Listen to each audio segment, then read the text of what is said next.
இங்கே பாருங்கள் எவ்வளோ எறும்பு இருக்குது பார்த்தீங்களா, வரிசையாக போகுது பாருங்கள். மதியம் சாப்பிட போகலான்னு பார்த்தா சாதத்தில் எவ்வளோ எறும்பு. எல்லாம் வரிசையில் வந்திருக்காங்க. எல்லாம் க்ளீனாக தான் இருக்குது, சமையல் கட்டு க்ளீனாக தான் எப்பயுமே இருக்கும்.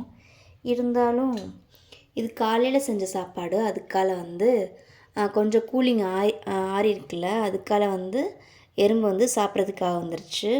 இது சுட சுட சாதம் இருக்குது, அதுக்கால இதில் எறும்பு வரவே இல்லை பாருங்கள். ஓகே, எறும்புக்கும் பசி வந்துருச்சு. நீங்களாம் எப்போ போவீங்க? ஓகே, போகிற மாதிரியே இல்லை, எவ்வளோ எறும்பு. எப்போ நான் சாப்பிட? உங்களுக்கும் பசிக்குதுல, அப்போ சாப்பிட்டு போங்க. ஒரு ஒரு பருக்கை எடுத்துக்கோங்க. எறும்புகளா, ஒரு ஒரு பருக்கை எடுத்துக்கோங்க, எடுத்துகிட்டு ஓடுங்க. ரொம்ப அழகாக இருக்குது இதை பார்க்கையில். இருந்தாலும் வாயில் வச்சா எறும்பு கடிச்சிரும். எப்படி வாயில் இருக்குது பாருங்கள். எல்லா எறும்பு வாயிலையும் கொஞ்சம் சாதம் இருக்குது. இதை பார்க்கையில் ரொம்ப அழகாக தான் இருக்குது. சரி செல்லம், சாப்பிடுங்க.